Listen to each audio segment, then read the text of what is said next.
Since I'm getting married, I was wondering if you could give me your guys' room? True. We should switch up the rooms. The two of you starting a new life together will need more space. How about our son sleeps in our daughter's former room, and you, being the daughter-in-law, sleep in the kitchen or somewhere?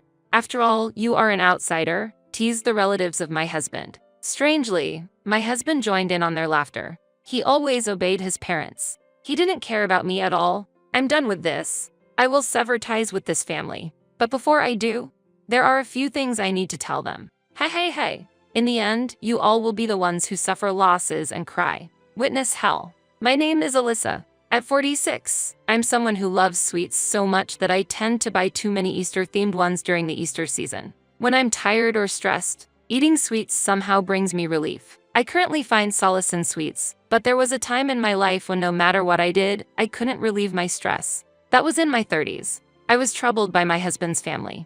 The reason was that I didn't get along well with my husband's relatives. It wasn't a clear discord, but our ideas were so different that I had to restrain myself to avoid conflict. The reason for our disagreements was that Mandy, my husband's sister, didn't have a steady job, was lax in her romantic relationships, and instead of criticizing her, my mother-in-law defended her, saying, "It's fine the way it is." 5 years had passed since we had gotten married, but during that time, Mandy probably worked only for about 2.5 years. Even though I was a family member, when we first met at the wedding reception, she wasn't employed and shockingly greeted me with a casual yo. At that time, she had just quit her previous job and seemed to be job hunting, but she didn't stick with any part-time jobs for long. The reasons for quitting were frequently due to inappropriate attitudes or tardiness, which led to her either being fired or forced to quit by colleagues. She didn't regret her actions and seemed to think, "It's fine because my parents support me." Positively, you could describe her as unemployed, negatively as a moocher.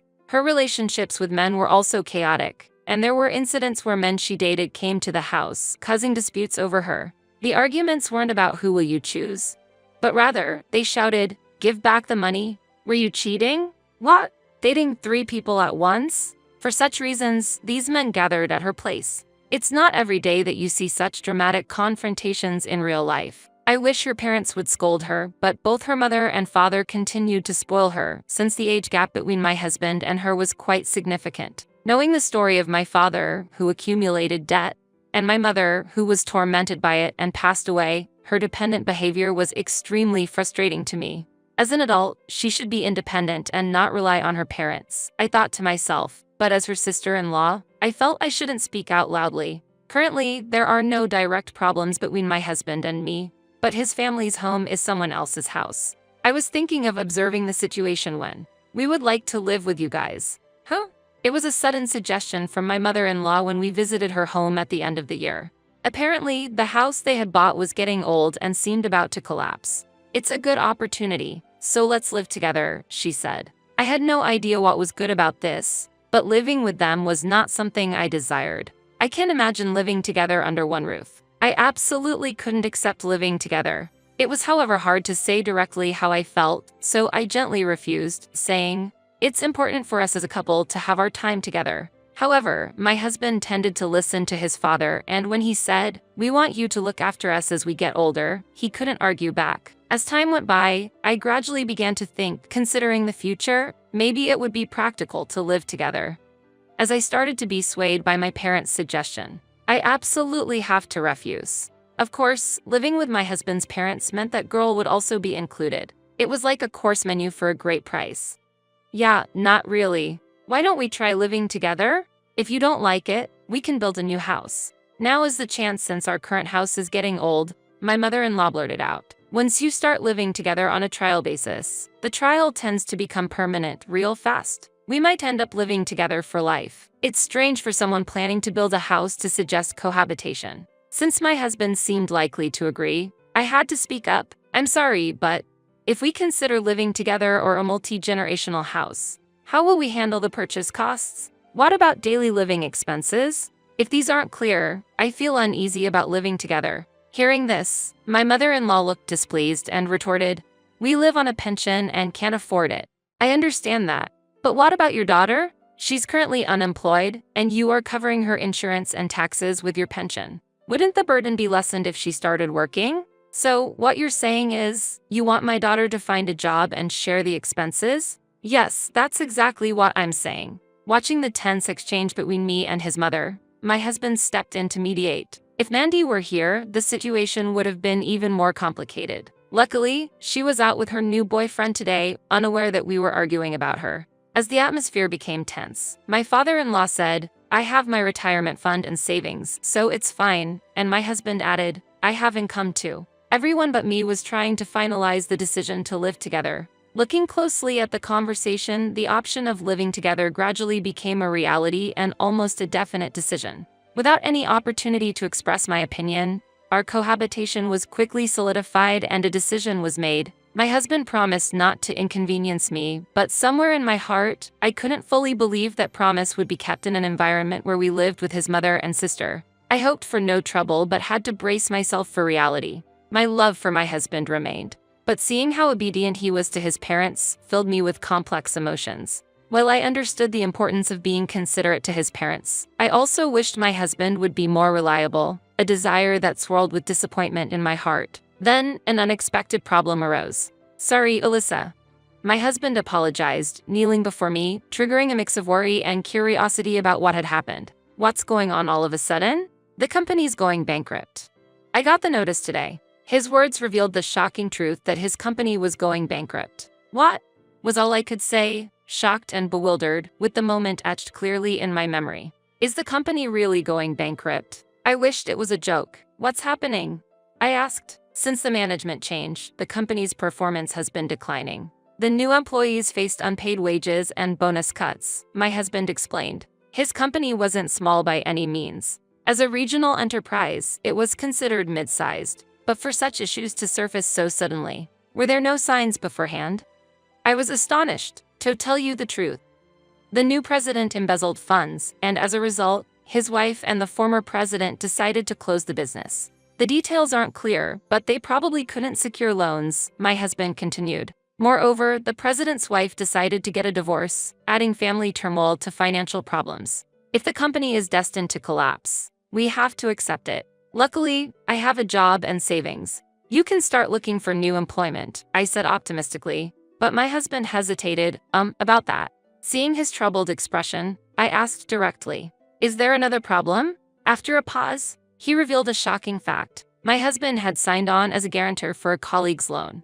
That colleague had just become a parent. He had been facing non-payment of his salary, bonus cuts, inability to pay the home mortgage, and also had student loans to repay. Despite not doing anything wrong, he was financially cornered. He didn't want to burden his wife, so he had the company's situation and resorted to borrowing money from loan sharks. He had asked my husband to be the guarantor. Just hearing the circumstances was heart-wrenching, but ultimately, my husband was abandoned by his colleague, leaving him to shoulder a massive debt alone. This situation had started 2 months ago, and my husband seemed to have optimistically thought it was manageable since he still had a stable job and salary. I couldn't help but hold my head in disbelief. "Never in my dreams did I think we would end up in such a situation," my regretful husband said, leaving me utterly speechless. "Isn't that a bit too optimistic?" I wanted to interject, but I had no energy left to voice my thoughts. "What will happen to the house we're supposed to live in with your parents? You said we're processing the mortgage this coming weekend. I'm truly sorry, but could you please register the house under your name? I'm worried about the financial institution's review because of my debt." The issue isn't just about that. Isn't stopping the purchase an option? We've looked at many properties, but none had as good conditions as that house we liked. If we look for a similar one, we might lose a place for my parents to live in. Realistically, living in our current small home with this family wasn't feasible. The family had already set a date to let go of their current residence. There were reasonable points in what he said, but I also was against it. "At least, you should tell your parents about your unemployment and reconsider living together. That is, are you hesitant to expose your failed self to your parents?" When I asked, my husband didn't respond. "I understand. I'll talk to your parents." "No, don't. I'll do it. It's okay. I'll explain everything properly." While saying this, my husband firmly grasped my shoulder, trying to persuade me. "Are you sure that's okay?" I asked for confirmation, and he firmly replied, "Yes." However, later, after my husband reportedly informed his parents about his unemployment, he told me, "They said it would be troublesome if we backed out of living together now. There's no income to help with the mortgage payments on their side either." Honestly, I had anticipated such a response. I couldn't imagine my husband standing up to his parents. And sadly, the predictable response did dilute my affection. In such times, I wished my husband had tried harder. The house eventually was purchased under my name, and I was responsible for repaying the mortgage for the time being. Once my husband found employment again and repaid his debts, he would transfer the mortgage payments to my account monthly. In this scenario, the burden of supporting our finances shifted to me, and I would likely be providing for all our living expenses. I didn't know the exact amount of debt my husband had, but I presumed it to be the amount borrowed to support the family for a few months. I'm certain the unemployment benefits wouldn't be able to cover the whole debt in a lump. It was unclear how long it would take my husband to find new employment and how long this financial difficulty would last. Divorce might have to be considered. However, I haven't completely lost sympathy for my unemployed husband. I decided to view this situation as a trial for our marriage. Despite everything, there was a part of me that couldn't bring myself to dislike my kind husband. Since I chose him, my desire to support him as a woman until the end remains strong. However, I now feel that my initial thought was naive. After discussing with my husband,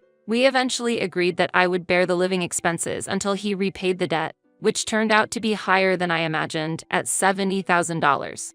Although I had doubts about whether the junior actually spent all $70,000 on living expenses and childbirth costs, verifying that now would have been too late. The amount of debt remained unchanged, and all we could do was seriously consider how to deal with it going forward. The economy was in a downturn, and job hunting for my husband in his 30s was not straightforward. He worked in auto parts manufacturing and didn't have any special skills that were particularly valuable in a specific industry. Although he tried to find a job in the same field, the trend to prioritize younger employees was strong, and companies welcoming older workers like my husband were rare. If it were a so-called toxic company, there might have been more opportunities for employment. Thus, my husband began living with his family without securing a job, even after the unemployment benefits ended. We had informed my in-laws about his unemployment status. I was hoping that the family would realize they couldn't entirely rely on us. About 3 months into our cohabitation, we were receiving $200 a month from my husband's parents as household expenses. This amount equated to about $60 per person when including their daughter. Were they taking us lightly? They hardly did any housework, leaving it all to me. I complained to my husband, but he just responded with, "My parents are old, so please help out as much as you can. Support should mean assistance to those who can act independently, right?" Yet, my father and mother-in-law did nothing but lie on the sofa all day. They were capable of doing things themselves, so technically there should have been nothing they needed support with. Should I just assist with slouching around in bed while neglecting all other household chores? I had hoped for a peaceful and harmonious relationship upon starting our life together. But that hope quickly faded, and I found myself irritated almost every day. I was eventually bold enough to negotiate with my husband's parents, asking, "Could you possibly increase the living expenses a bit?" When I took a firm stance, the parents were equally steadfast in their response, citing various excuses like we had little pension in our time or one needs $200,000 for a good retirement. They objected to getting their daughter a job, claiming, "We don't want to limit her future with our selfishness. It's not a matter of ego to make their daughter work. After all, employment is a duty for all citizens." As I began to feel that I can't take it anymore, I also started to sense my affection for my husband gradually fading. Since we started living together, I found myself questioning my husband more and more, saying, "Whose side are you on anyway?" I thought he would support me, but at one word from his father, he'd easily switch his stance, saying, "That perspective is important too." Ultimately, he would persuade me to follow his parents' wishes. Where did the promise of not inconveniencing me go when we decided to live together? Moreover, living with Mandy was a nightmare. When I tried to relax at home on occasional off days during the week, she would bring her boyfriend over and start getting intimate in her room. While she was free to do whatever she wanted in her room, a little consideration as cohabitants would have been appreciated. Despite being at home, I faced uncomfortable and restless days. Then, one day, listen, I'm getting married," Mandy exclaimed cheerfully during dinner, a rare occasion for her to join the family meal as she was usually out with some guy at this hour. Wondering what she meant, she suddenly spread out a signed marriage certificate on the table, declaring, "Look, I'm getting married." Her parents froze for a moment, asking, "Huh? With whom?" "With my current boyfriend," Mandy replied, but given her frequent changes in partners, it was unclear which man she was referring to. She hadn't formally introduced him to her parents, and they were asking for details like, "How long have you been together?" "About 3 months, I guess." "It was love at first sight," she said with a smile, making my husband and me exchange worried glances, thinking, "Is this really okay?" It seemed like a path leading to divorce. Yet her parents, with a vague reason like, "If our daughter has chosen him, it's fine," fully believed in her happiness, even casually signing as witnesses. "I want him to live here too. But my room is a bit small." "True," her mother agreed, surprisingly supportive of her daughter and her husband's cohabitation. Their acceptance of the situation made me feel profoundly uncomfortable. "Since I'm getting married, I was wondering if you could give me your guy's room?" "Huh?" At her suggestion, my husband frowned. Then he looked at me, seeking agreement with a look that said, "This is impossible, right?" Certainly, it was a no-go. I didn't understand why he hesitated. He should have refused immediately. "Please, it's okay, right?"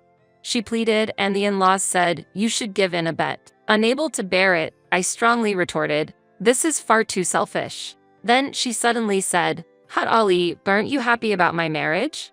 in a cloyingly sweet manner. She usually never called me Ali. "We should switch up the rooms. The two of you starting a new life together will need more space. How about our son sleeps in our daughter's former room, and you, being the daughter-in-law, sleep in the kitchen or somewhere? After all, you are an outsider." My mother-in-law teased. My father-in-law also chuckled. "Indeed, that's a good idea." Even as a joke, this was unpleasant. My husband, too, got caught up in the atmosphere and joined in with a haha, agreeing with his parents. I was truly disappointed. "A kitchen? That's not even a room." Many laughed along. "Well, someone who's always doing chores might as well belong in the kitchen," the mother-in-law added. "Exactly. After all, there are no rooms left, so outsiders should just leave," the daughter said, and her parents nodded in agreement. "Exactly." Despite the family's abnormal excitement, my husband did not intervene, and I was left without an ally. "Go on, get out," she gestured dismissively at me. My mother-in-law mockingly suggested, "Maybe sleeping in the park isn't such a bad idea." Everyone was against me. "Is that really okay with you? You do realize that your son doesn't have a job right now. Have you considered what will happen if I leave? Life will get harder, you know?" To my question, the mother-in-law responded, "Our son has a little savings, and if he finds a job, it shouldn't be a problem. It's just temporary." The family didn't know that my husband was burdened with a significant debt. He said he didn't want to talk about it, so we kept it a secret. Whatever the reason, he probably thought they would despise him if the debt came to light. "How can you say such a thing? Have you forgotten that I purchased this house? What nonsensical thing are you talking about?" My mother-in-law retorted, and seeing her confused face, I momentarily thought, she's playing dumb. But it seemed she genuinely didn't grasp what I was saying. When I shot a sharp glance at my husband, he lost color in his face and slowly avoided my gaze. From his reaction, I understood everything. This man has been claiming he bought the house. In other words, this family doesn't realize that I bought the house and have been supporting the entire family. They were oblivious and arrogant while being supported by me. It's like the story of the emperor's new clothes. This is turning into quite an interesting situation. I had a slight hope that my husband would finally confess, "Actually, there are no savings," but it seems I expected too much. Fine, let them all face the harsh reality once. I don't mind. I'd rather be homeless in the park than live with you, I declared and locked myself in the bedroom. My husband's family seemed to mock me. How disgraceful for her to make a scene about leaving and then hide in the house. But there was a reason I didn't leave the house immediately. Over the next week, I sorted my belongings and prepared to leave the home we shared. I found an apartment for myself, and everything was ready. 2 days after I left the house, they came to my new place. "What is this all about?" my mother-in-law shouted, holding the divorce papers I had left behind in the old house. Because I had written "Please send the divorce papers by mail" with the address on a note, they managed to track me down. "What do you mean? What are you referring to?" I replied with a smile. "We heard that the recycling company came and took everything, the fridge, the TV, all of it. Did you do that?" They continued. "Yes, of course. I left that house with the divorce papers behind. Why should I leave my belongings in a house I won't return to?" I calmly asked. "What? Were you not aware? The refrigerator, TV, washing machine, and even the sofa you were using were all purchased by me. To claim you bought them yourself." My mother-in-law was pompous. "Property acquired during marriage is considered joint property. So, those belong to my son as well. Why dispose of them without permission?" My husband slowly hid behind his assertive mother, losing all color. Still no explanation from him. I sighed. Why does the man I once loved seem so small now? When feelings fade, they really do appear smaller. I purchased those household items with my personal funds before we got married. What? Moreover, I'm not just selling the furniture. I'm currently in the process of selling the house as well. Huh? What? My in-laws exclaimed loudly, looking at each other in shock. Behind them, Mandy stood still, astonished. Really? That house is under our son's name, right? There should be mortgage payments. I bought that house outright with my own money. I told my husband that we were paying for the house with a mortgage and the furniture with savings. When my husband, surprised, asked, "Why tell such a lie?" To care for my unemployed husband and in-laws. It was financially easier to pay in full from savings than to make monthly mortgage payments. Plus, it allowed me to prepare various strategies in case of persecution from you. I'm glad I did. I said to them, "Did you really think I had made no plans before living with you?" For people who think 3 adults can live on $200 a month. This must be hard to understand, I said with a hint of sarcasm. I have friends in real estate and another acquaintance interested in property management. I've been in touch with them, and we're moving along with the paperwork. You didn't notice because we didn't go through an agent, did you? As I smiled sweetly, the family gradually began to grasp the grim situation, and their faces became pale. My father-in-law, infuriated, confronted my husband. "Why didn't you tell us earlier?" Shouting. My husband, tears in his eyes, could only apologize softly. "I'm sorry. He's always been submissive to his father." I felt good about filing for divorce.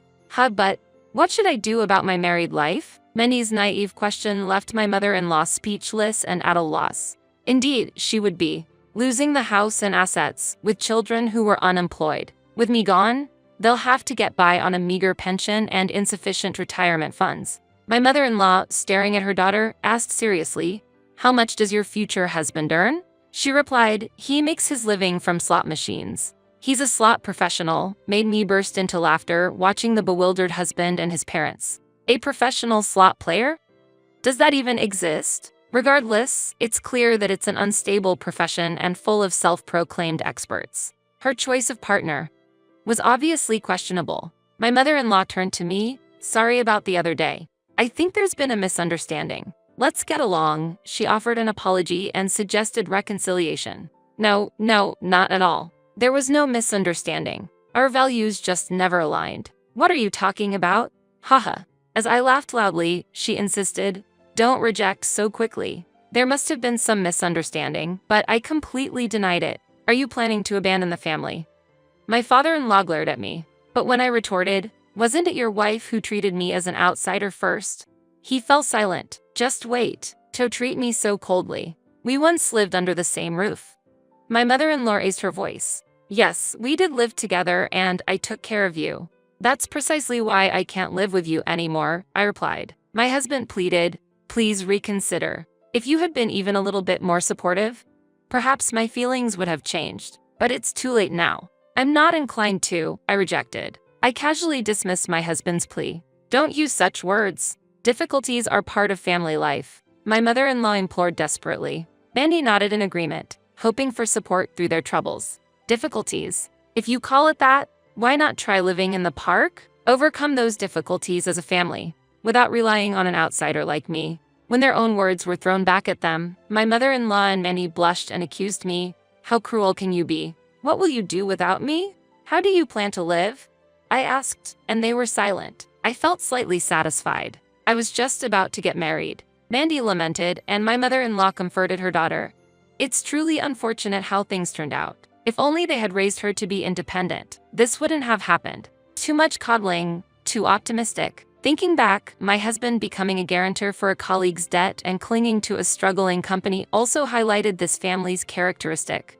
It makes sense now. This indulgence was inherited from the mother's side. So I said, "But I believe your worries are unfounded," leaving the family dumbfounded. I then revealed, "There might be a possibility that your daughter's husband might have another lover." The family was shocked. "What?" Seeing that, I couldn't help but burst into laughter. Mandy asked, "What do you mean with possibility?"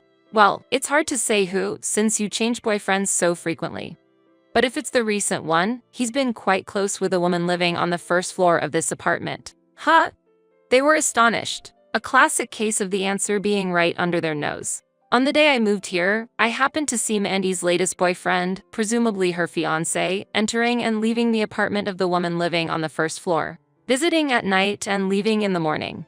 Such behavior seemed indicative of a romantic relationship. Could be his sister or something, though I doubt it. Have you heard anything? I inquired, and Mandy fell silent. Her silence suggested that the man visiting the woman's place was likely her fiancé.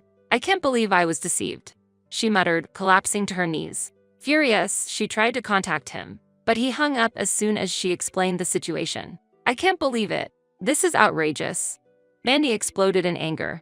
My mother-in-law attempted to calm her, but Mandy's fury was unstoppable. As the family chaos unfolded, I secretly enjoyed the spectacle. So, I've made my decision. I'll sign the divorce papers, okay, dear? My husband had no response. I know you don't have much in assets, but you've set aside some savings for the worst-case scenario, right?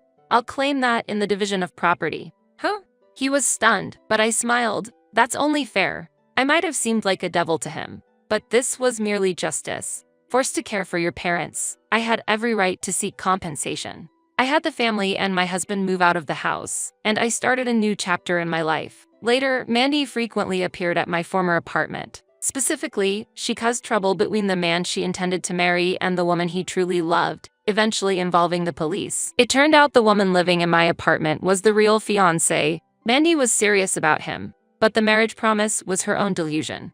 He had merely been toying with her. A harsh reality for her, but an inevitable outcome. Furthermore, having lost their home and assets, the family pinned their hopes on my husband's savings. But my demand for property division crushed those hopes. Thus, the family bonds frayed even more. At first, my husband was blamed for this due to his lack of management, but unable to withstand the pressure, he finally snapped and had a fierce argument with his mother. It's because you keep defending Mandy that we've ended up in this situation. It's your fault that my wife is angry, he argued, directing the blame towards his parents. He then proposed to me.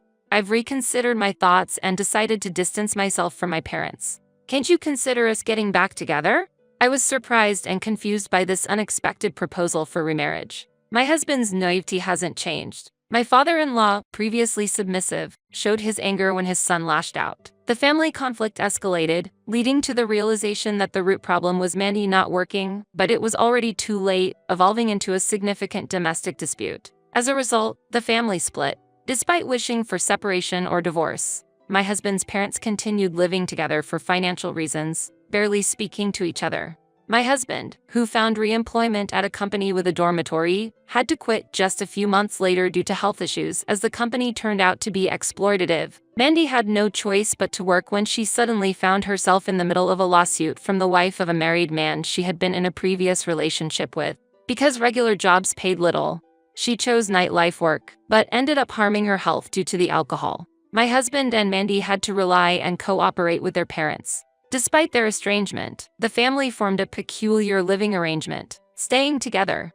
Relying on others ultimately comes at a cost. Meanwhile, after the divorce, I started focusing on my own career. Previously prioritizing family, I avoided overtime and declined promotions, but changing my work approach led to a promotion to area manager at an apparel manufacturer. The job wasn't easy and had some dark aspects, but the relationships were good and I had a sense of fulfillment. I was satisfied with the salary, and above all, it was an enjoyable workplace. Currently single, I'm open to the thrill of romance but continue to prioritize my job for now. You're asking if there's anything new. Truth be told, the real estate agent who handled the sale of my house recently invited me to dinner.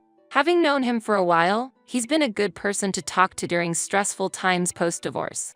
I hadn't considered him romantically before, but lately I've felt a bit attracted to him, especially after he celebrated my birthday. In a tipsy moment, he said, "Life would be fun if you were my wife." Could that indicate his interest in me? But I might be overthinking it.